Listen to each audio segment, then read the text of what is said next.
Okay. So, okay. I guess we're doing this video together. Okay, collab. Collab of the century.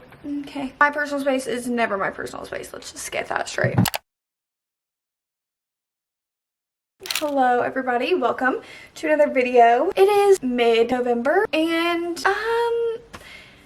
yeah, how did this year creep up on me so quickly is actually kind of scary. I feel like it was just February and now it is literally about to be the end of the year. Thanksgiving is next week. I don't know when that happened. And I don't remember agreeing to this, so I'm a little conflicted about that. I thought about making this video because I was looking at my bookshelves and I was like, I really need to read like these books.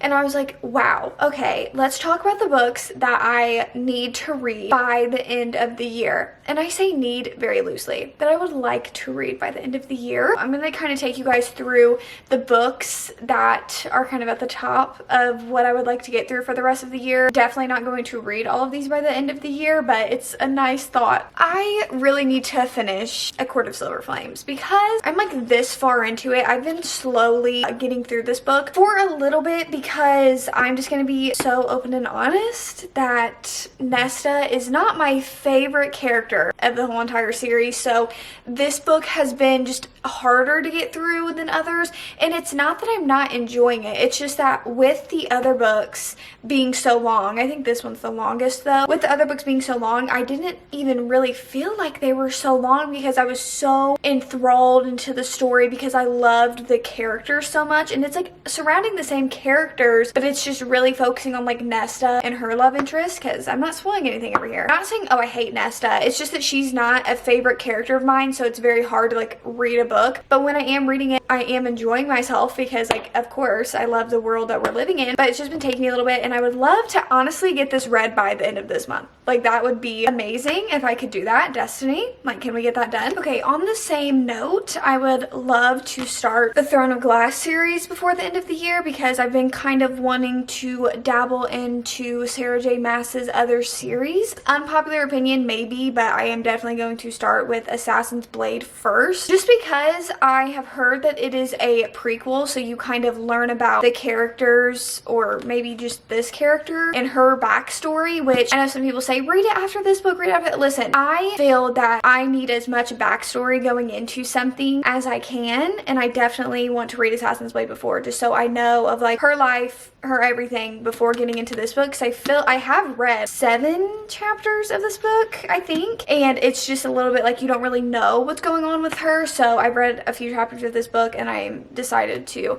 read Assassin's Blade first and then go into this. Again, on that same note, I definitely also, this one is a very big want because this one is literally almost 800 pages. Like, we're probably just a few pages shy from 800, but I do want to at least get halfway through this book. Like, I want to start reading this book. It would be amazing if I could finish it, but I do at least want to get at least, how many times have I said that, halfway through this book, because I do kind of want to dabble in all of Sarah J Maas's series and see what those are about, see if I like her writing and her stories outside of the ACOTAR series. These next two are kind of like out of left field. I do really want to get through some classics before the end of the year. I kind of want to dive back into classics outside of school because I feel like the reason that I not really like hating on classics is just that the fact that I haven't picked any up is because it just really reminds me of assigned reading for school, and I have severe just from high school. I haven't wanted to, but I was like, you know what, no, I'm gonna pick up some classics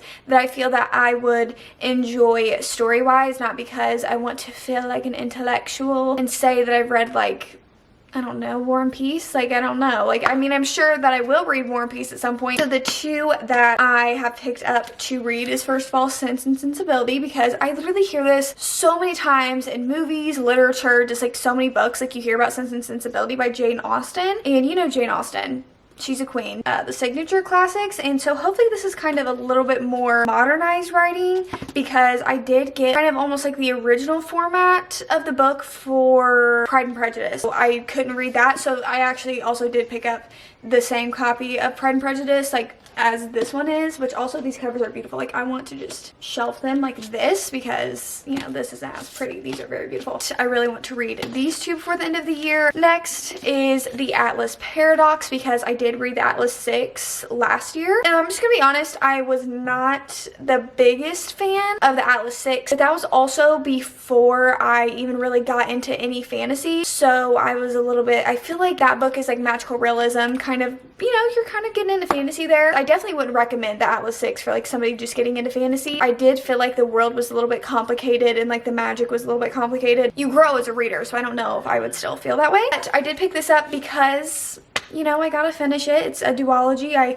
need to know because the book does end on a cliffhanger. So I'm very interested to kind of dive back into here, see what I think. I have the self-published version, and in the self-published version you kind of get like illustrations of like the characters and everything. And so I was very wary of even buying the Atlas Paradox because the covers that I have do not go together at all. Okay, and then we have a random one. And I don't know why this book just really caught my eye. I don't know if it's because how much I frequent the gym. This just caught my eye, but it is Set on You by Amy Lee, or Lee. I don't know how you say her last name, I'm so sorry. But this just seems like such a fun and cute, lighthearted read, and sometimes I just need one of those, you know. And also I feel like this time of year, you just kind of want to read more like light, fluffy things, or maybe that's just me, because some of you may be like, girl, I love my dark romances, and you do you. I love to read light, fluffy reads this time of year because, I don't know, like, I just want to feel joyous around Christmas time, and this kind of seems like one of those. Now we're getting into books that I do have. I'm in the middle of a month-long video right now, so I can't physically show you them. First of all, I do want to finish the Shatter Me series. I don't know if I will finish the novellas, Find Me and Believe Me. I think that I'm just wanting to read the last two books because I know that Find Me is like from Kenji's perspective, and I honestly don't care too much about that. I don't know about Believe Me. I may read Believe Me. I don't know if I will read Find Me. I don't care that much, and it's just kind of a repeat of everything that I have read already through Kenji's POV, and like I just don't care that much. But I do want to read, I forget, but it's Imagine Me is the last one. I want to read those. I want to be done with the series. It's not that I hate the series, it's just that I'm not in love with it like everyone else is. Also, I do want to read at least 2 more Mariana Zapata books because I really thought that I would read like 1 Mariana Zapata book a month, which I was doing there for a while, and I thought that I would like get through all of the Mariana Zapata books that I wanted to read. And I actually went back to my most anticipated 2022 reads, which is just so funny to see like editing how I spoke and everything. Like, I was just so scared. I did talk about wanting to read Mariana Zapata books that I haven't read yet. I do want to get through quite a bit of those. Not quite a bit, like 2, because her books are long. Ideally, I would love to get through Underlock, Luna and the Light, and When Gracie Met the Grump by the end of the year, but they're so freaking long. And slow burns, like sometimes I'm like, this has got to keep my attention, guys. It's got to keep my attention or else